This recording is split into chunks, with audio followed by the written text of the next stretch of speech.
Okay. Hey, Steph. Hi. I'd just like to talk about the experimentation of children in orphanages. I think it's very sad when we have a government and the church and the churches as a whole that are not interested in being open and transparent with regard to the amount of children who were experimented on.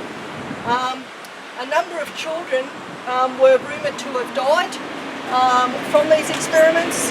A lot of children today who have grown up as adults are also at risk of having serious effects on the children that they bear. Some children, for example, who have grown up to be adults, have been sterilised from the drugs that were injected, the serum that was injected into their blood supply. I've actually had a couple of emails from the Office of Catherine King, Opposition Health Minister. On one of the emails, it was commented that, undersigned by Catherine, that she knows I won't be very happy because I didn't get all that I requested. Now, my main concern is if the government has the right to actually go and obtain records from the repository at the National Archives, that they should actually do so, because people have got a right to know what's happened to them. Exactly. People have got a right to know what's made them be sick. People have got a right to have their body respected. And the government and these institutions that the government allowed, from 1916 with Billy Hughes allowing the Commonwealth Serum Laboratories to start, and then later Pfizer, and there might be other organisations as well that did the trials on children. That whatever they've actually set up, they're actually responsible for the harms that have happened from what they've actually set up.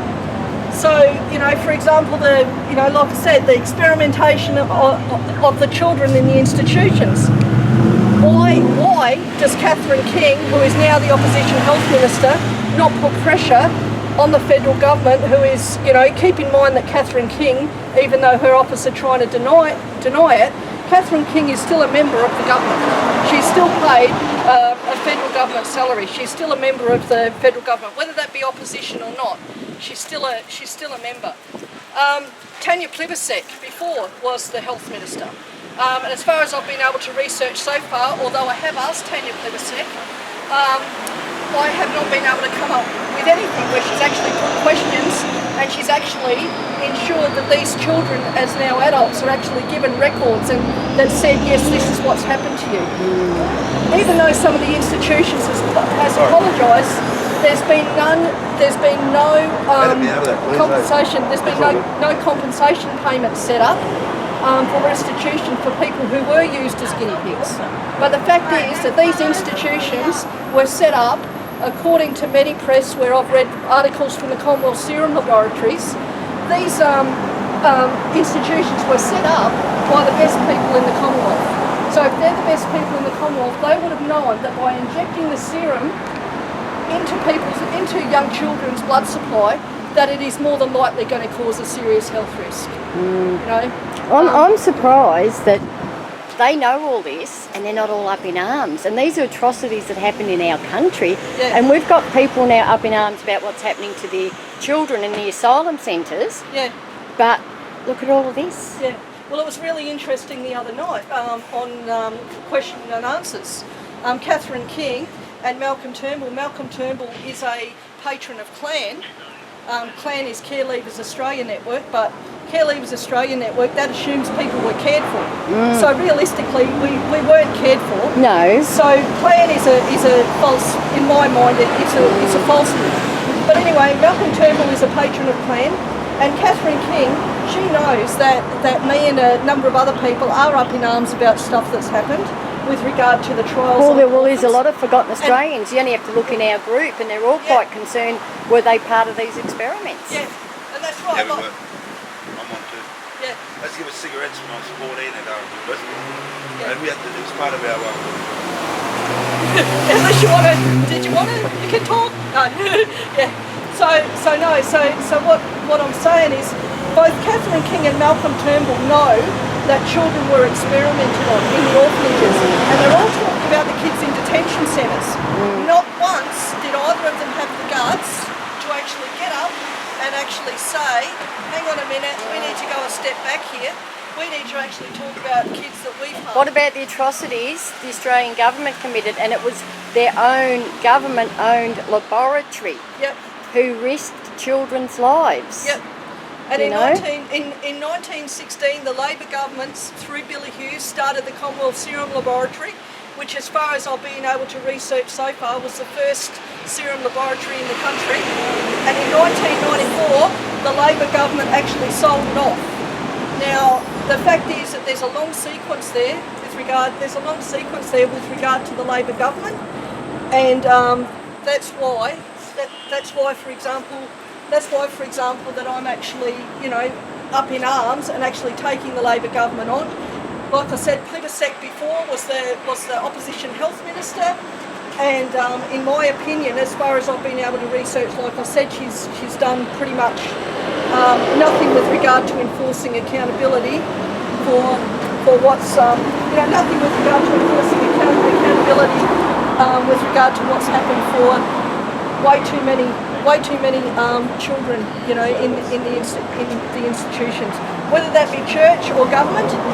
The fact is, in my mind, the government is still responsible holistically, because the government are the ones that would have been funding the churches to do these trials. Yeah. So, Well, the churches would have profited heaps out of this under the table. Nice brown paper bag under the table. I wonder how much. yeah. I'd be interested. Yeah, well that's right, and keep in mind that the money that they would have obtained many decades ago is practically 10 or 20-fold now, because over the years the compound interest and so forth. And it was really interesting yesterday when I was actually speaking to the Victorian Premier's office in Noble Park, because I couldn't get onto the Premier's office in Parliament because for some reason the phone wasn't answering. So I rang his Noble Park office in Victoria, because I believe that Victoria was deliberately set up in order to do those trials. It's for example, like I said, this Depo-Provera, for example, and I mean, think about it, Stephanie, why the children in the institutions? That shows exactly what they thought of us. And as somebody once said, they thought of us as the children of a lesser God. Yeah. We didn't count. And to risk, well, to me, this is what I feel, it's attempted murder. Yeah. Because how would they know what the results were going to be? Well, like for example, in Medipress is the Commonwealth Serum Laboratories press release that gets handed to the doctors, and this I've read them over decades, and they actually said that they actually got the best people in the Commonwealth. So if they had the best people in the Commonwealth, they would have known that if they injected serum into people's blood supply, that it would cause serious repercussions, especially when you're doing it to young children. And like I said, when I was on the phone with Daniel Andrews' office in Victoria, the response was, "Oh, that was hundreds of years ago. That was over 100 years ago." I said, "Excuse me." I said, "People were still being given, these injections right up through to the 80s." I said, "And don't forget that these people had children, and these children are also suffering in some instances." So I said, "There's a big, there's a generational thing happening, and realistically, the main aim is to actually put pressure on the government." I've actually said to Catherine King that she has a couple of months. That she actually has a couple of months in order to, she actually has a couple of months in order to come forward with regard to the documentation, because she would know exactly where it is. She would be able to pinpoint it. And there's no excuse for not doing right by people, given the fact that... What are they hiding? Yeah. Who are they covering up for? Obviously, Big Pharma. Yeah. You're a big pharma that donate to political parties. They grew out of all of this. Yeah. We were their little guinea pigs. Yep. Yep. And that's how they've just been allowed to profit and profit and profit and profit. CSL shares probably worth $40 or $50 a share now. It's just not, all the government has got a very bad history of actually trying to pass the buck and pass the blame. And there's no excuse, because even, 2 years after CSL was started up, or Commonwealth Serum Laboratories was started up by the Labor Party, they started it as its own organisation. So when they started it as its own organisation, it's like they were saying, oh, we're over here and Commonwealth Serum Laboratories are here. But unfortunately, there's still a huge money trail between the two organisations. So even though they tried They're all to set it up, interconnected. yeah, Of course they are. yeah. So, and it's just, it just really makes me angry when a government representative for Australia is actually saying that I know you won't be happy because I haven't given you all you've asked for. Because that to me actually exemplifies that they're hiding something. It says a lot. Yeah. So, okay, thanks, Steph. No worries.